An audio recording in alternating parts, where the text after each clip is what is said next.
ओम नमस्ते जी। आपका स्वागत है आपका अपना चैनल आओ वेद पढ़े में। इस चैनल पर केवल आचार्य प्रदीप कुमार शास्त्री जी का ऑनलाइन व ऑफलाइन शास्त्रीय कक्षाओं के वैदिक व्याख्यान उपलब्ध होंगे। अपने चैनल पर आने वाले वीडियो की सूचना पाना चाहते हैं तो लाइक और सब्सक्राइब करें तथा घंटी के बटन को दबाएं, जिससे कि वीडियो अपलोड होते ही सबसे पहले सूचना पा सकें। वेद पढ़ें पढ़ाएं, सुने सुनाएं, वेद का संदेश घर घर पहुँचाएं। ऋषि ऋण को चुकाएं, अपना कर्तव्य निभाएं, जीवन सफल बनाएं।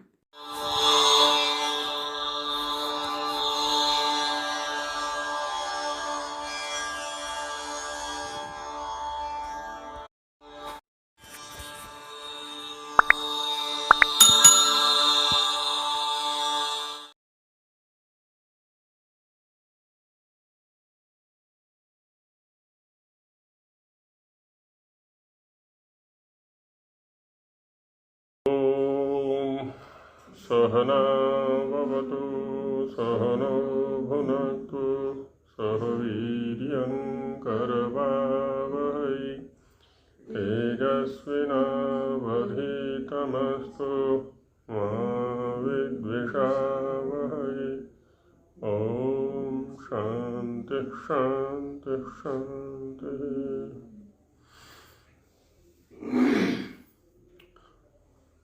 उपासना विषय के अंतर्गत ईश्वर का स्वरूप, उसको संबोधित करने के लिए समुचित शब्द क्या है, इस पर चर्चा की गई कि तस्य वाचकः प्रणवः। उसको संपूर्ण रूप से कहने वाला ओम शब्द है, इसलिए हम उसके अर्थ का चिंतन करें। जप का भी स्वरूप बताया कि तज्जपस तदर्थ भावनम, है ना। जप से तात्पर्य होता है उसके अर्थ की भावना करना, उसके अर्थ तक पहुंचना,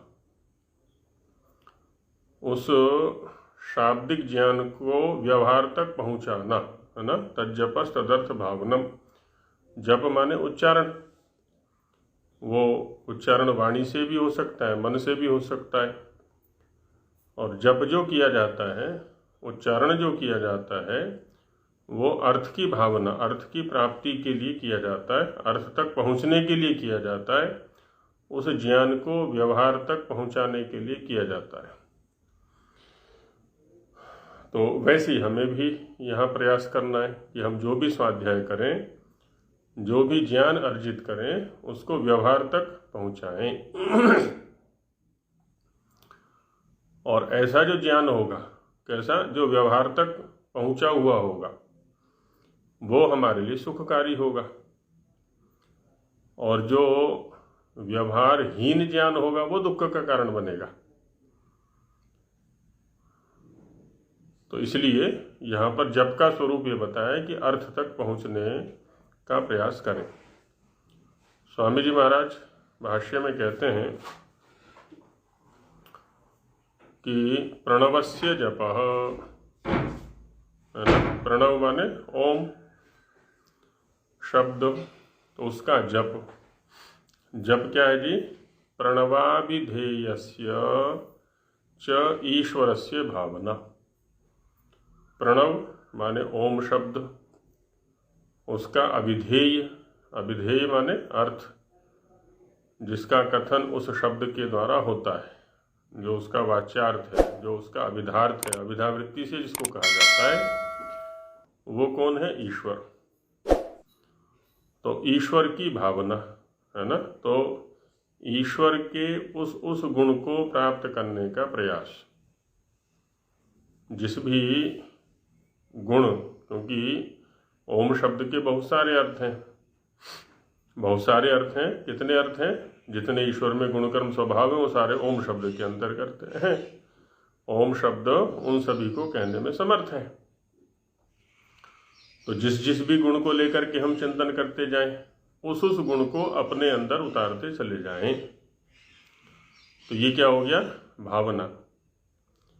कहीं कहीं भावनम भी पाठ हो सकता है। तो भावना या भावनम, व्यास भाष्य में भावनम शब्द उपलब्ध है। तो ये करना है, ये जप का स्वरूप है ना। केवल शब्द तक सीमित ना रहें। कुछ लोग शब्द तक सीमित रहते हैं, जैसे भी है 1 घंटा पाठ करना है ना। तो पाठ का मतलब होता है शब्द तक सीमित होना। अच्छा, दूसरे लोग होते हैं जो बुद्धि तक सीमित हो जाते हैं। समझ लिया हमने इस अर्थ को, बहुत अच्छा समझ में आ गया। तो दोनों ही अधूरे हैं, है ना। केवल पाठ तक सीमित है जो व्यक्ति, वो भी अधूरा है। केवल बुद्धि तक सीमित है, बौद्धिक स्वीकृति तक सीमित है, वो भी अधूरा है। इन दोनों को हमें कहाँ? अर्थ तक पहुँचाना है, व्यवहार तक पहुँचाना है। तब वहाँ जाकर के पूर्णता हुआ करती है ज्ञान की। तो आगे कहते हैं इस विषय में कि तदस्य योगिनः प्रणवम जपतः प्रणवार्थम च भावयतः चित्तम एकाग्रम संपद्यते। अब जो लोग ये कहते हैं कि संध्या में मन नहीं लगता, उपासना में मन नहीं लगता, ध्यान में मन नहीं लगता, अब क्योंकि उसकी महत्ता का ही पता नहीं है उनको। हमें करना क्या है संध्या में बैठकर, हमें ध्यान में बैठ के करना क्या है, उपासना में बैठकर करना क्या है, ये पता ही नहीं है। बस कि एक समय निश्चित हो गया, बैठो बैठो बैठो, और संसार में घूमते रहते हैं बैठ करके। तो जिस दिन उस विषय की महत्ता हमारे सामने स्पष्ट हो जाएगी, हमारे लिए उपयोगिता क्या है, उस दिन चित्त भागने वाला नहीं है, चित्त वहीं ठहरेगा फिर। तो वही कह रहे हैं कि तत् अस्य योगिनः, तो तब जप करते समय अस्य योगिनः, ये जो योगी है, योगाभ्यासी है, योग के लिए प्रयासरत है, प्रणवम जपतः, जब वो इस प्रकार से प्रणव का जप कर रहा होगा, क्या? प्रणवार्थम च भावयतः, इधर जो उच्चारण की प्रक्रिया है, जो शब्द की प्रक्रिया है, वो भी चल रही है, और शब्द की प्रक्रिया जिसके लिए होती है, अर्थ की प्राप्ति के लिए, वो भी चल रही है। इधर शब्द भी है, इधर अर्थ भी है। शब्द हो गया प्रणवम जपतः, ओम का जप चल रहा है, मानस है चाहे वाणी से है, और साथ में क्या है? प्रणवार्थम च भावयतः, जो उस प्रणव का अर्थ है उसकी प्राप्ति के लिए प्रयास भी चल रहा है साथ साथ। तो क्या होगा? चित्तम एकाग्रम संपद्यते, चित्त जो है वो एकाग्र हो जाता है। अब जैसे एक कोई वर्कर है, एक कर्मचारी है, किसी कंपनी में काम करता है, वो केवल काम कराया जाए उससे और पैसे ना दें उसको, उपलब्धि ना हो उसको कुछ, तो वहाँ कभी मन लगा के काम कर पाएगा? वो संभव ही नहीं। और यदि उस कार्य के अनुकूल उसको उपलब्धि भी होती रहे और उत्तरोत्तर वृद्धि भी होती रहे, तो फिर देखो कितना मन लगा के काम करता है। घर के कार्यों को छोड़ करके भी वहाँ चला जाएगा वो, कि मेरी कंपनी का काम आज अधिक है इसलिए मुझे थोड़ा अधिक समय वहाँ लगाना पड़ेगा, आदि आदि जो भी है, क्योंकि उसकी महत्ता उसके समझ में आ गई, जीवन में उसकी उपयोगिता क्या है ये उसके समझ में आ गई। तो ठीक वही यहाँ पर भी है। अब ओम का जप तो हम कर रहे हैं, लेकिन उसके अर्थ की भावना, अर्थ को प्राप्त करने का प्रयास ये नहीं कर रहे, अपने चरित्र का निर्माण तदनुकूल नहीं कर रहे, तो फिर उसकी महत्ता समझ में नहीं आएगी। जब महत्ता समझ में नहीं आएगी तो मन लगेगा ही नहीं। वो तो जैसे अन्य व्यक्ति हैं वैसे हम भी हो जाते हैं फिर। बल्कि हमारी अपेक्षा वो अधिक अच्छे रहते हैं, क्योंकि हमारे अंदर अहंकार उत्पन्न होता रहता है। मैं उपासना करता हूँ, मैं ध्यान करता हूँ, मैं संध्या करता हूँ, मैं जप करता हूँ, ये अहंकार और अतिरिक्त हो जाता है।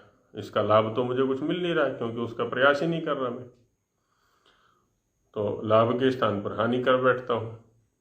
तो वही कह रहे हैं यहाँ पर कि प्रणवार्थम च भावयत, दोनों क्रियाएं चलनी हैं, जप भी चलना है और प्रणव के अर्थ की भावना भी चलनी है।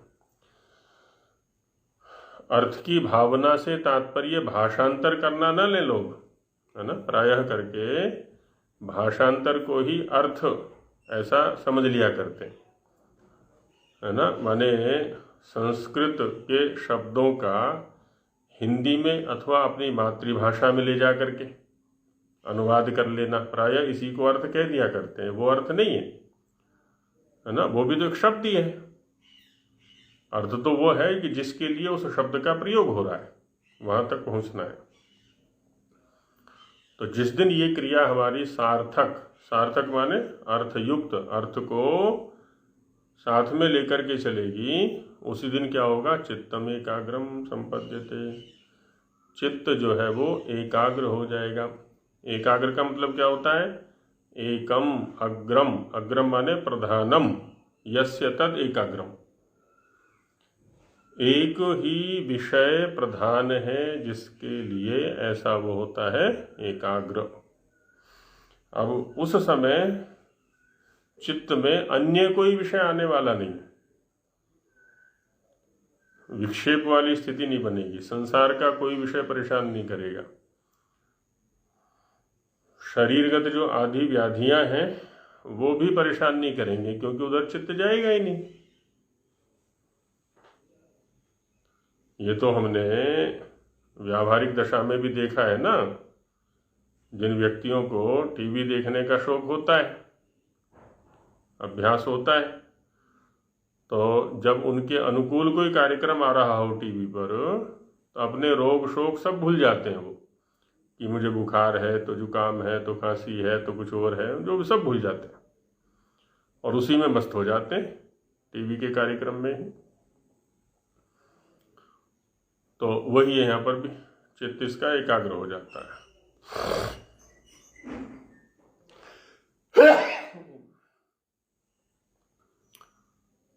तज्जपस तदर्थ भावनम का ही अनुवाद रूप ये श्लोक है। विष्णु पुराण में भी ये श्लोक आया हुआ है और व्यास भाष्य में भी उद्धृत है। स्वाध्यायाद योगमासीत योगात् स्वाध्यायमामनेत् स्वाध्याय योग संपत्त्या परमात्मा प्रकाशते इति। तज्जपस तदर्थ भावनम का ही व्याख्यान है एक तरह से देखा जाए तो।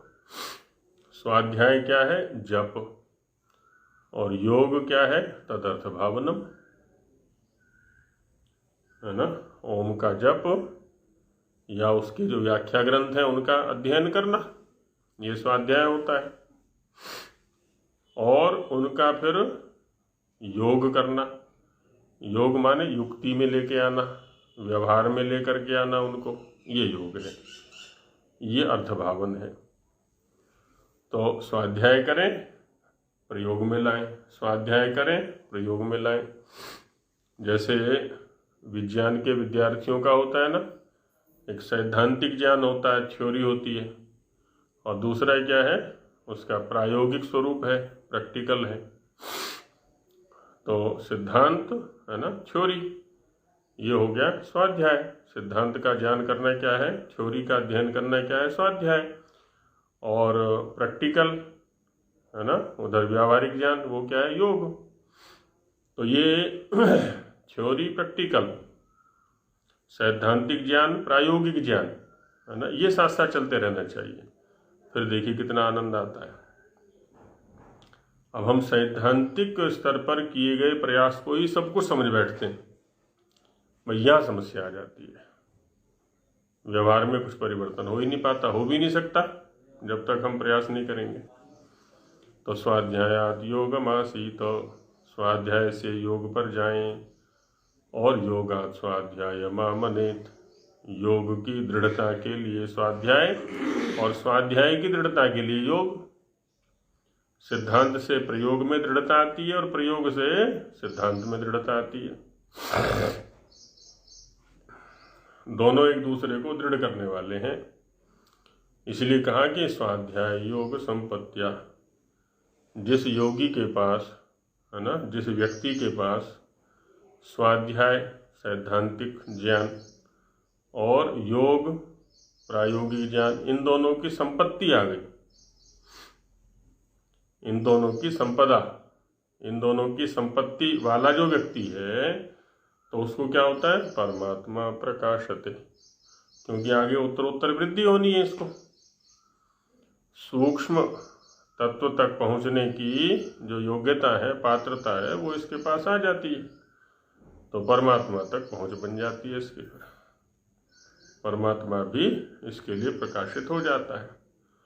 तो इस प्रकार से, है ना, स्वाध्याय योग शब्दों का जो तात्पर्य है, शब्दों का जो अभिप्राय है ना, उसको समझने का प्रयास हमें करना चाहिए। आज योग के मार्ग में भी बहुत सारे अंधानुकरण चालू हो गए। शास्त्र की उपेक्षा, ऋषियों की उपेक्षा, वैदिक ज्ञान की उपेक्षा, क्योंकि स्वयं नहीं पढ़े, स्वयं अभ्यास नहीं किया,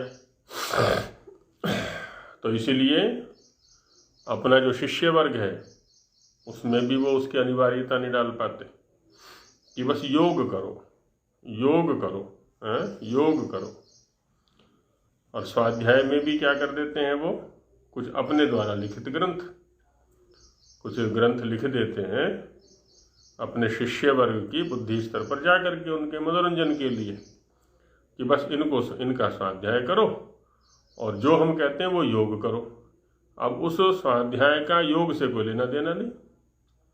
स्वाध्याय पता नहीं क्या कह रहा है और योग पता नहीं कहाँ चल रहा है।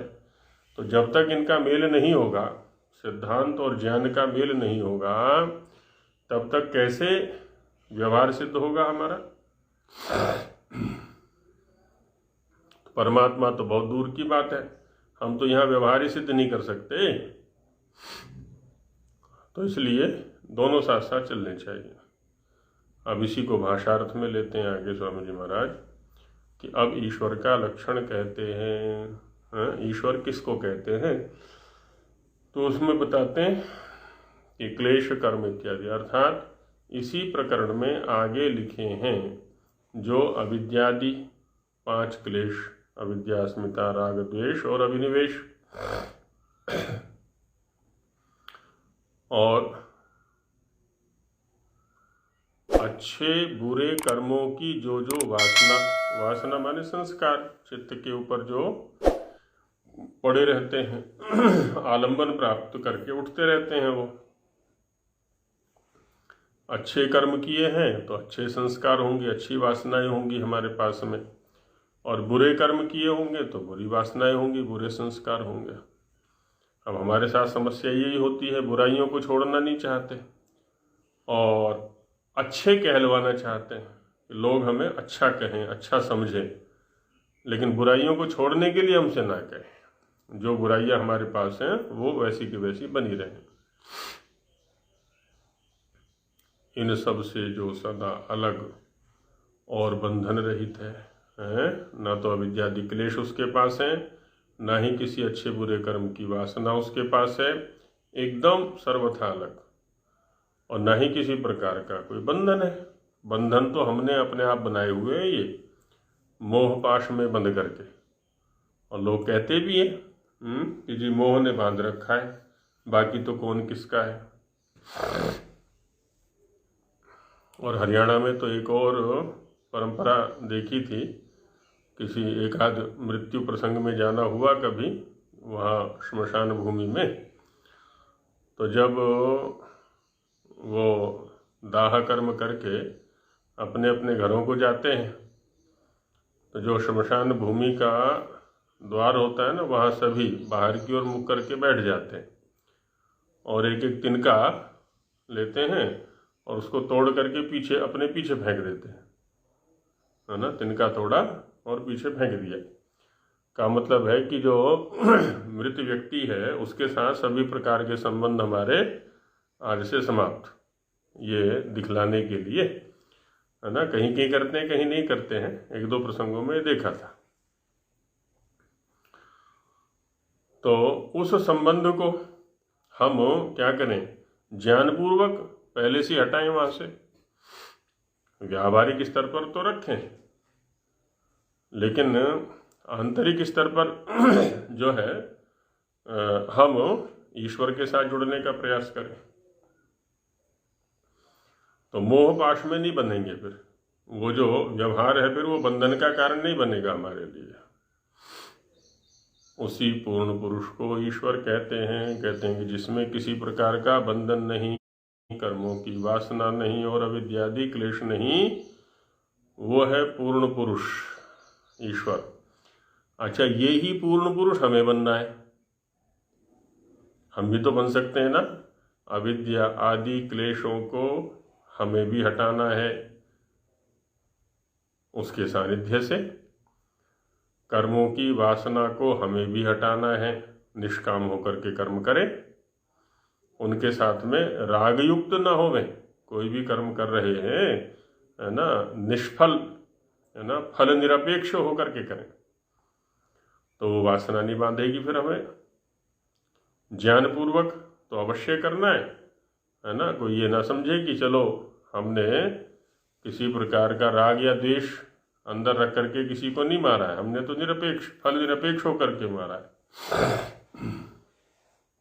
ज्ञानपूर्वक कर्म करना है, राग द्वेष मोह से रहित होते हुए, तो बंधन भी नहीं होगा फिर किसी प्रकार का। तो हम भी पूर्ण पुरुष के सानिध्य को प्राप्त करने की योग्यता हमारे अंदर आ जाएगी। ये ईश्वर का लक्षण। क्योंकि हम चर्चा किस लिए कर रहे हैं, किसी की भी चर्चा जो करते हैं ना, अब हम ईश्वर की चर्चा कर रहे हैं, ईश्वर कैसा है, किस लिए चर्चा कर रहे हैं जी हम उसकी, क्योंकि हम भी वैसा बनना चाहते हैं। जैसे घर में बच्चे के प्रवेश की चर्चा चलती है, किस स्कूल में प्रवेश कराना है पढ़ाई के लिए, तो क्या होता है, वहाँ के स्टाफ की चर्चा चलती है, स्कूल की सुविधाओं की चर्चा चलती है, वहाँ के जो प्रिंसिपल हैं, वहाँ का जो अध्यापक वर्ग है, वहाँ का जो पाठ्यक्रम है, इन सब की चर्चा करते हैं। किस लिए चर्चा करते हैं, क्योंकि कल को हमारे बच्चे को उस सब को जीना है, उस सब के बीच में रहना है, उन सब से वो सब प्राप्त करना है, इसलिए करते हैं। अब यहाँ ईश्वर की चर्चा कर रहे हैं। अब ईश्वर तो जैसा है सो है ही, हमारी चर्चा करने से ना वो घटेगा ना बढ़ेगा, है ना। ऐसा नहीं कि हमारी चर्चा करने से वो प्रसन्न हो जाएगा, वो बहुत अधिक, जैसे यहाँ होता है ना, किसी की प्रशंसा करते हैं तो वो प्रसन्न हो जाता है, और प्रशंसा नहीं करते हैं, अपमान करते हैं, तो वो बड़ा म्लान हो जाता है, दुखी हो जाता है। ईश्वर के साथ तो ऐसा कुछ नहीं है। अब यहाँ जो हम उसकी स्तुति कर रहे हैं, वो स्वयं को वैसा बनाने के लिए कि वो क्लेश कर्म विपाकाशय से सर्वथा विनिर्मुक्त है, हमें भी वैसा बनने का प्रयास करना है। और ये शास्त्र सारे के सारे उस मार्ग को दिखाते कि तुम कैसे क्लेश कर्मों से, है ना, क्लेशों से रहित हो सकते हो, वासनाओं से रहित हो सकते हो, बंधनों से रहित हो सकते हो। कैसे हो सकते हो, तो यथार्थ ज्ञान से। जिस भी विषय या वस्तु को हम अपनाएं, यथार्थ ज्ञान पूर्वक अपनाएं, तो फिर इनमें से कोई भी हमें परेशान नहीं करेगा। फिर वह कैसा है ना, और कैसा है जी वो, जिससे अधिक व तुल्य दूसरा पदार्थ कोई नहीं, तथा जो सदा आनंद स्वरूप ज्ञान स्वरूप सर्वशक्तिमान है, ना तो उससे अधिक कोई है, ना ही उसके तुल्य कोई है। ये अधिक होना, तुल्य होना, ये तो सांसारिक स्तर की चीजें हैं। सांसारिक व्यवहार में तो यही होता है ना, कोई शरीर से, कोई जान से, कोई बल से, कोई संपत्ति से, अलग अलग प्रकार से कोई तुल्य भी होता है, अधिक भी होता है, आदि भौतिक स्तर पर। अब चेतन के स्तर पर तो हम निर्विशेष हैं, चैतन्य उसके पास भी है, चैतन्य हमारे पास भी है ना, न्यूनाधिकता नहीं है कुछ। तो वैसे हमें भी बनना है। तो पदार्थ कोई नहीं, तथा जो सदा आनंद ज्ञान स्वरूप, आनंद स्वरूप भी है और ज्ञान स्वरूप भी है। अज्ञान युक्त नहीं है, मिथ्या ज्ञान युक्त नहीं है वो, है ना। आनंद स्वरूप है और ज्ञान स्वरूप है, और कैसा है, सर्वशक्तिमान है ना। अपने किसी भी कार्य को करने में किसी दूसरे की सहायता कभी नहीं लेता। ऐसे हम भी बन सकते हैं। जो भी कार्य क्षेत्र हमें मिला है, जो भी कार्य हमें मिला है, तो स्वयं करने का प्रयास करें। स्वयं अपने कपड़े धोने हैं, स्वयं अपने भोजन बनाने हैं, स्वयं अपनी सफाई करनी है, सारे काम स्वयं करें, स्वावलंबी जीवन हो जाएगा। दूसरे के अधीन होकर के, दूसरों से काम करा करके शरीर को रोगी और बना लिया हमने। तो अपने कार्यों को स्वयं करें तो हम भी सर्वशक्तिमान है फिर अपने कार्यों के प्रति, कि हमें किसी की सहायता की आवश्यकता ही नहीं है। हमारे कार्य ऐसे हैं जिनको कि केवल हम ही कर सकते हैं, दूसरा कोई नहीं कर सकता। उसी को ईश्वर कहते हैं, है ना। तो ऐसा बनने का प्रयास करना है। हम पदे पदे दूसरों की सहायता लेते रहते हैं। जहाँ आवश्यक है, जहाँ विवश है, वो तो ठीक है कि हम अल्प सामर्थ्य हैं, लेकिन हम आजकल क्या एक मानसिकता बन गई है ना, आजकल का जो तथाकथित पठित वर्ग है ना, वो काम करने के लिए तैयार नहीं है। क्या हमने पढ़ाई काम करने के लिए की है? अरे हम तो पैसा कमा रहे हैं, काम थोड़ी करेंगे हम, है ना। माने पढ़ाई करने का मतलब है काम से रहित होना, निकम्मा होना पढ़ाई का मतलब है क्या? और वास्तव में ये स्थिति उत्पन्न कर दी गई हमारे साथ में, पहले नहीं था ऐसा।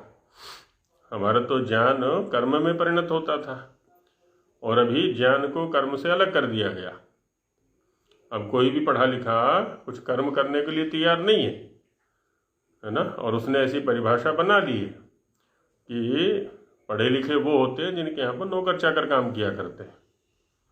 हम तो पैसे वाले है ना, हम काम करेंगे, है ना। नौकर चाकर किस लिए है फिर ये आदि आदि? तो उससे शरीर निकम्मा हो गया, रोगों का घर हो गया। तो सर्वशक्तिमान बनना है, अपने कार्य स्वयं करना है हमको, और कर सकते हैं। उसी को ईश्वर कहते हैं। अब घर में भी आधे से अधिक लड़ाइयाँ तो इसी बात की हो जाती हैं। श्रीमान जी आराम से लेटे हुए हैं टीवी के सामने, और श्रीमती जी सुबह से शाम तक लगी हुई हैं। और जब खाली हैं तो भाई सहयोग किया जा सकता है, उसमें क्या हानि है। मिलजुल करके काम कर लें, उनको भी कुछ अन्य कार्य करने के लिए सहयोग प्राप्त होगा। वो भी अपने ध्यान उपासना कर सकती हैं, वो भी व्यायाम कर सकती हैं, वो भी स्वाध्याय कर सकती हैं, तो उनको भी तो समय मिल सकता है। पर नहीं, है ना। ये तो काम उसके हैं, मेरे थोड़ा ना है काम। ये मेरे काम क्या है? बाबूगिरी करना, पैसा कमाना। और चूंकि मैं पैसा कमाता हूँ तो मैं काम क्यों करूँ? वो पैसा नहीं कमाती इसलिए वो काम करेगी। आदि आदि मानसिकताएं बनाई हुई हैं सब ये।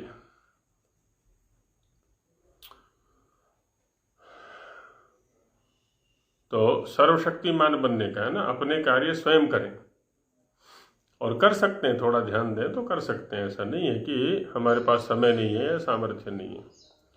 और दिखाते हैं, क्योंकि तत्र निरतिशय, जिसमें नित्य सर्वज्ञ ज्ञान है ना। कैसा है वो ईश्वर? जिसमें एक तो नित्य, नित्य माने सदा रहने वाला,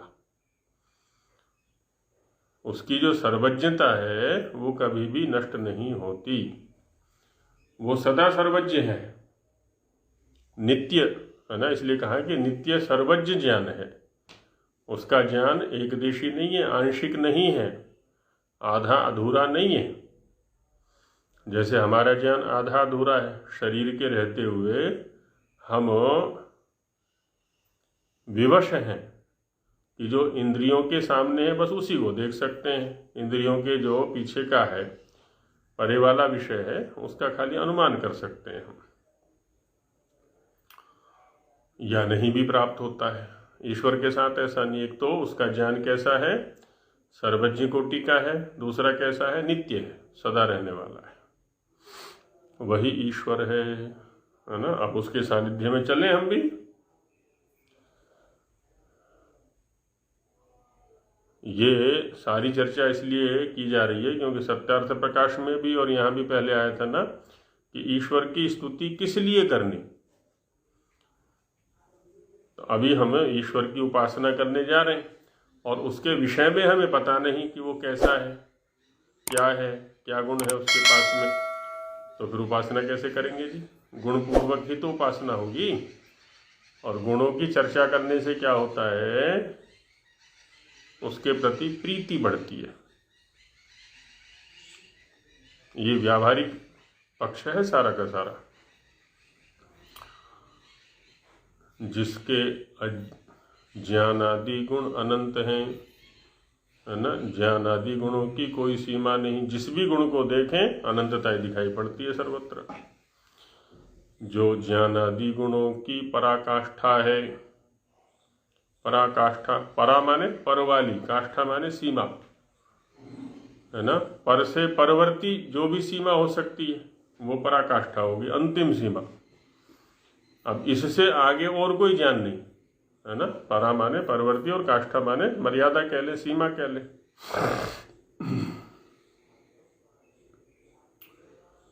जिसके सामर्थ्य की अवधि नहीं। समुद्र के किनारे खड़े होकर के देखें कि समुद्र कितना कहाँ तक फैला हुआ है, कोई सीमा ही दिखाई नहीं पड़ती उसकी। हमारे आंखों का सामर्थ्य ही नहीं है कि उसकी सीमा तक पहुंच सके। नक्शे पर अवश्य देख सकते हैं, है ना, मॉडल में ला करके देख लिया उसको। तो हमें भी ब्रह्मांड का नक्शा दे रखा है ईश्वर ने इस पिंड के रूप में। इसमें देख लो सारा का सारा, जैसा यहाँ है लोक सम्मितोयम पुरुषा। आयुर्वेद वाले भी कहते हैं, ब्राह्मण वाले भी कहते हैं कि लोक सम्मितोयम पुरुषा।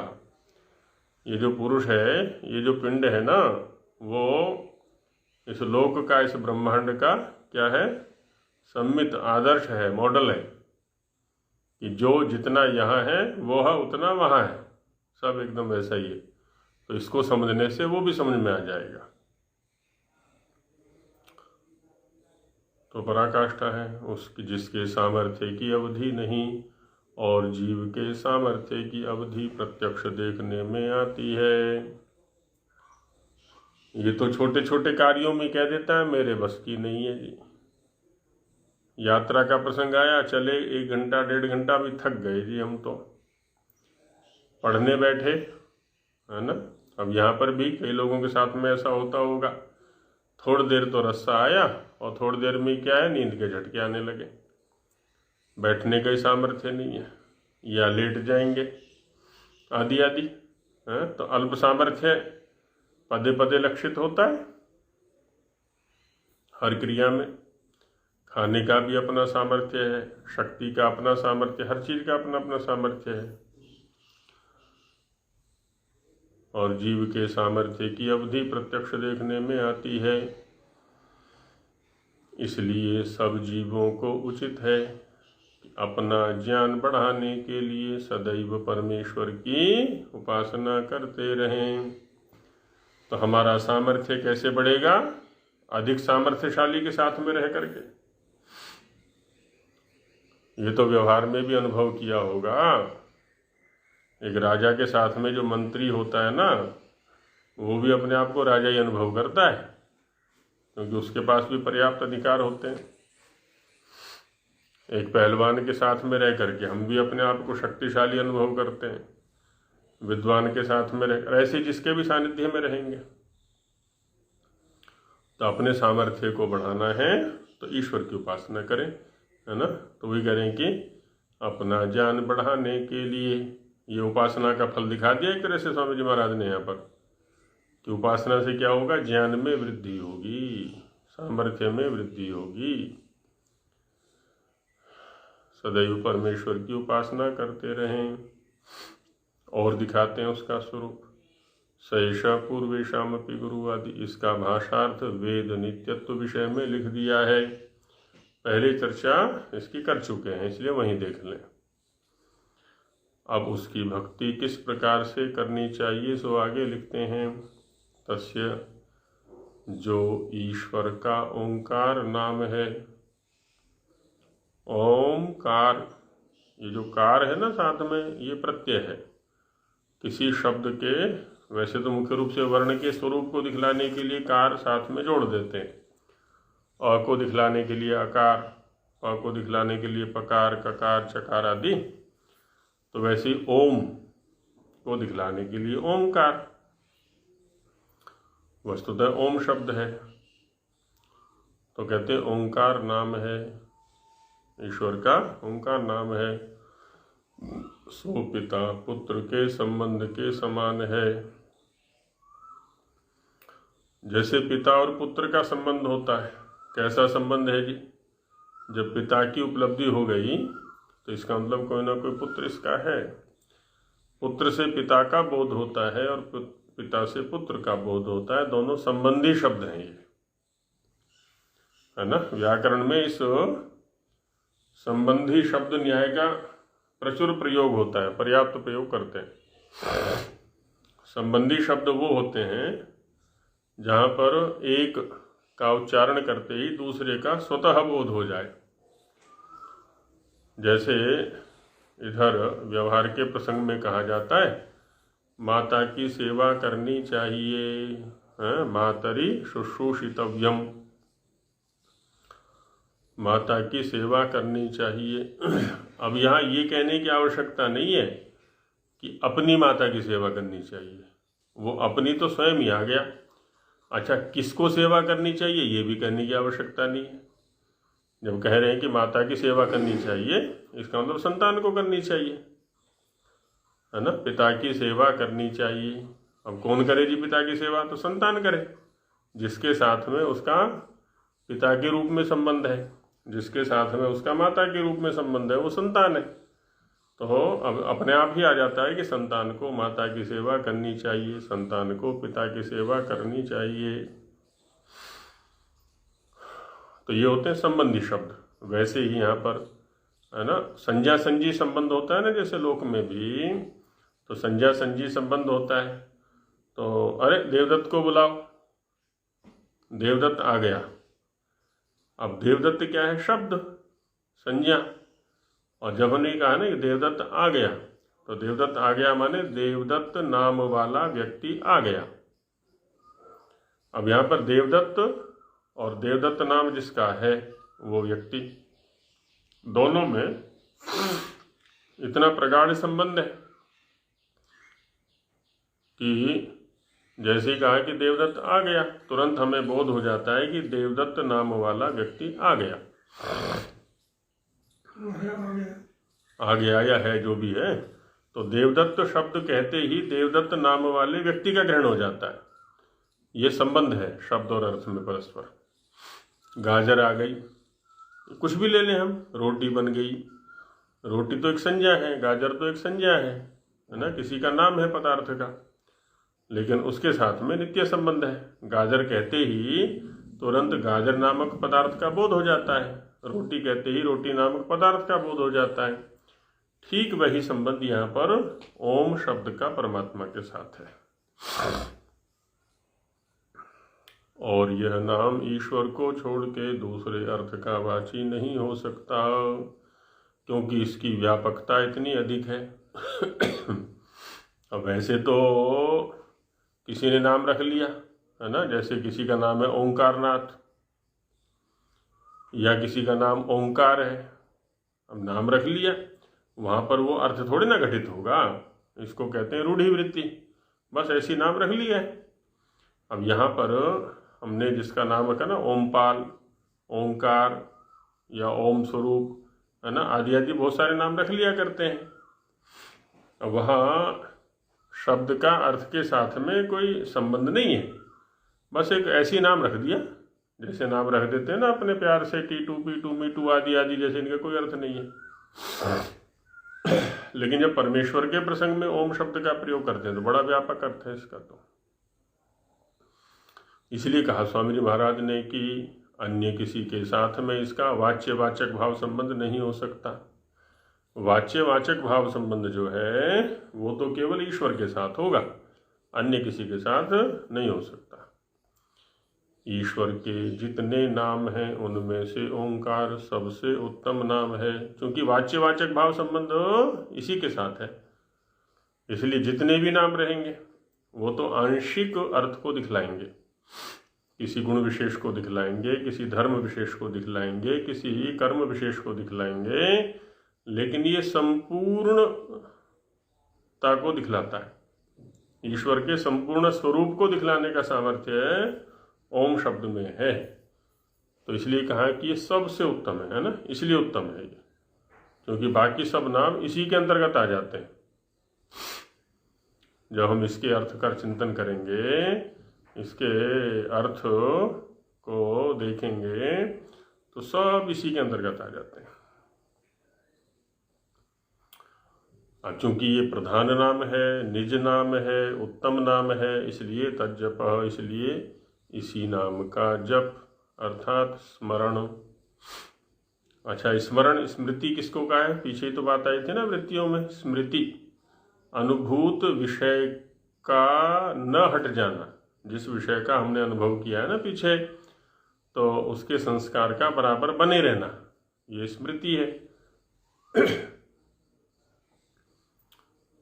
तो स्मरण और उसी का अर्थ विचार सदा करना चाहिए, है ना। उसका स्मरण भी करना है और अर्थ विचार भी करना है। जैसे हम, है ना, घर के अंदर पैसों की चर्चा करते हैं, इतने पैसे होने चाहिए, इतने पैसे होने चाहिए, ये सामान लेके आना, ये सुविधा लानी है, आदि आदि घरेलू जो व्यवहार है उनकी चर्चाएं किया करते हैं।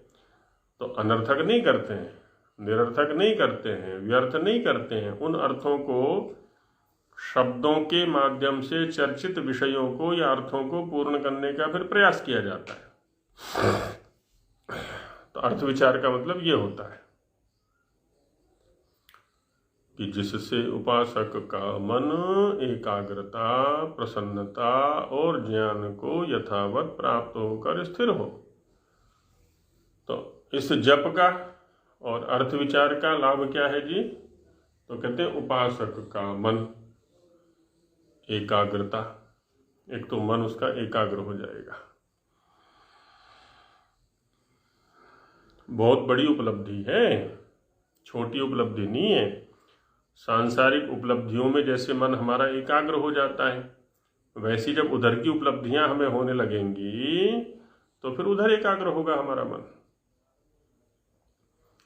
प्रसन्नता, यहाँ भी तो ऐसी होता है, गाड़ी मिल गई, कईयों को देखा है, यहाँ तक कि साधुओं को भी देखा है, गाड़ी खरीदी और फिर गाड़ी के साथ खड़े होकर के फोटो खींच करके फेसबुक पर डाल देते हैं। आज ईश्वर की कृपा से और आप लोगों के आशीर्वाद से एक प्रचार वाहन की प्राप्ति हो गई है। अब कितनी प्रसन्नता हो रही है स्वामी जी को गाड़ी की उपलब्धि से। ये भौतिक उपलब्धि से इतनी प्रसन्नता हो रही है कि सबको बताना चाहते हैं कि देखो आज मैं गाड़ी वाला बन गया हूँ। अब तक मैं बसों में घूमा करता था, अब तक पैदल जाता था इधर उधर, आज गाड़ी मिल गई है मुझे। अब गाड़ी के अनुकूल प्रयत्न किया गया, पहले गाड़ी का चिंतन चला, जब चला, और फिर उसके अनुकूल प्रयत्न किया गया कि देखो इससे इतना पैसा मिल सकता है, इससे इतना मिल सकता है, इससे इतना मिल सकता है, ले करके फिर गाड़ी खरीद ली। और कितनी प्रसन्नता हुई उसको कि आज लक्ष्य की प्राप्ति हो गई। और जब उधर ईश्वर के किसी गुण के अनुकूल हमारा आचरण बनेगा, उसकी क्रिया के अनुकूल हमारा आचरण बनेगा, तो उधर कितनी उपलब्धि होगी। तो एकाग्रता क्यों नहीं बनेगी जी? जब यहाँ गाड़ी की उपलब्धि में, मकान की उपलब्धि में, आश्रम की उपलब्धि में, है ना, कोई आश्रम बनाना चाह रहा है, कोई गाड़ी बन, ये क्या लक्ष्य रखे हुए लोगों ने, अपने अपने उपलक्ष्य रखे हुए। तो एकाग्रता और प्रसन्नता और ज्ञान को यथावत प्राप्त होकर, यथावत ज्ञान को प्राप्त करना है। जो ज्ञान जैसा है वह वैसा उपलब्ध होगा। जब उपलब्ध होगा तो क्या होगा? चित्त स्थिर हो, स्थिरता उपलब्ध हो जाती है। चित्त स्थिर हो जाता है, एकाग्र हो जाता है। अब वो चलायमान नहीं होगा, अब वो विचलित, क्योंकि विचलित क्यों होगा? बात ये होने, हमारा चित्त जो विक्षिप्त होता है, विचलित होता है, फिर उसका कारण क्या है? क्योंकि हम प्रसन्नता के स्रोत अनेकत्र देख रहे होते हैं। प्रसन्नता के कह लें, अनुकूलता के कह लें, या उपलब्धियों के स्रोत जो है ना, कई देख रहे होते हैं। यहाँ से भी मिल सकता है, यहाँ से भी मिल सकता है, यहाँ से भी मिल सकता है। सुख है ना, सुख के स्रोत बहुत सारे दिखाई पड़ रहे होते हैं। और जब हम ईश्वर की ओर लगते हैं, ईश्वर के अनुकूल आचरण करते हैं, तो क्या होता है? जब वहाँ से सुख मिलने लगता है हमको, अब हमारी स्थिति ये बनती है, अरे मैं तो व्यर्थ में धक्के खाता रहा, वहाँ तो सुख है ही नहीं। उन क्षेत्रों में, उन मार्गों पर तो दुनिया चल रही है, और देखा दुनिया में तो कोई भी सुख ही नहीं है। सबके सब असंतृप्त हैं, असंतुष्ट हैं, और दिन रात उसके पीछे पड़े हुए हैं, लेकिन फिर भी दुखी हैं। और यहाँ तो बहुत बड़ी उपलब्धि हो रही है मेरे को। जैसे ही मैं जितना जितना अंदर की ओर उतरता जा रहा हूँ, परमेश्वर की ओर मेरी गति बन रही है, परमेश्वर के अनुकूल मेरे आचरण हो रहे हैं, कितनी बड़ी उपलब्धि हो रही है मुझे। तो फिर यहाँ से कैसे भटकेगा वो? और अभी समस्या ये होती है, उपासना में मन न लगने की सबसे बड़ी समस्या यही है, इसके महत्व को हम समझ नहीं रहे, इसके अनुकूल हम आचरण कर नहीं रहे, है ना। और उधर सुख के साधनों को देख रहे कि सुख तो सारा संसार में भरा पड़ा है, इधर तो कुछ है ही नहीं, इधर तो नाम ही नाम है, बस शब्द ही शब्द है, बस मंत्र बोले जाओ ऐसे ही, इससे तो कुछ भी नहीं मिलता। पूरा जीवन निकल गया जी हमें संध्या करते हुए, अभी तक कुछ भी नहीं मिला, वो मिलेगा भी नहीं, क्योंकि मंत्रों के अनुकूल आचरण तो किया ही नहीं एक बार भी हमने। हम बोलते रहे ओम वाक वाक, लेकिन वाणी की सुरक्षा किसमें है, उस पर ध्यान दिया ही नहीं कभी। बस वाक वाक वाक वाक कहते हुए पूरा जीवन निकल गया, श्रोत्रम श्रोत्रम कहते हुए पूरा जीवन निकल गया। श्रोत्र की सुरक्षा सदुपयोग किसमें है, इसका पता ही नहीं किया कभी।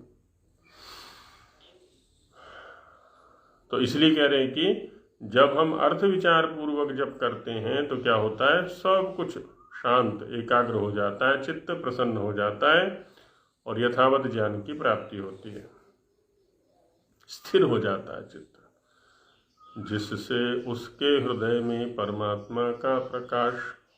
अब जब चित्त स्थिर हो गया, चित्त का विक्षिप्त होना ही तो आनंद में बाधक था, चित्त इधर उधर भाग रहा था, अब स्थिर हो गया, अब परमात्मा के प्रकाश की उपलब्धि होने लगती है, और परमेश्वर की प्रेम भक्ति सदा बढ़ती जाए। अब आगे से आगे, आगे से आगे, जैसे संसार की ओर बढ़ता है व्यक्ति, तो सांसारिक उपलब्धियां होती हैं उसको, और उनमें फंसता चला जाता है ना। हमने तो ये देखा है, चाहे कितने भी बड़ा से बड़ा उपलब्धि वाला है सांसारिक स्तर पर, आगे से आगे उत्साह तो बनता है उसका, लेकिन जितनी जितनी उपलब्धियां होती हैं उतना उतना वो फंसता चला जाता है, और बंधनों में जकड़ता चला जाता है, और बड़े प्रगाढ़ बंधन हो जाते हैं, उनसे निकलना बड़ा मुश्किल है उसके लिए। अब जब इधर गति करेगा तो इधर भी उपलब्धियां होंगी, इधर जो है वो बंधनों से मुक्त होता जा रहा है, आनंद की उत्तरोत्तर वृद्धि होती जा रही है, प्रेम भक्ति सदा बढ़ती जाए। तो ये प्रक्रिया है उसकी। फिर उससे उपासकों को यह भी फल होता है कि जो उपासक हैं उनको क्या फल होता है उपासना के करने से, इसके ऊपर आगे चर्चा करेंगे। अभी समय हो गया तो यहीं विराम लेते हैं।